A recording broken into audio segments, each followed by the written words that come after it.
Takže, ideme znovu prať, lenže v lese nemáme žiadnu vodu, nemáme ani žiadne mravce, takže budeme prať ako?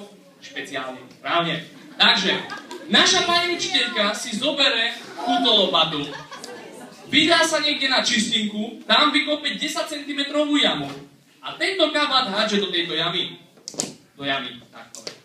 Potom ho samozrejme zahrabe tým systémom, aby tento límec trčal nad zemou. Prečo?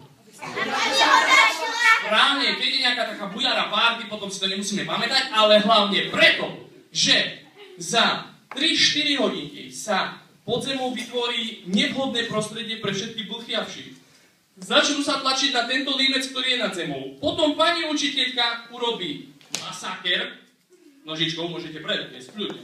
Toto bol slabý masaker. Tak áno! A tento kabát vykope,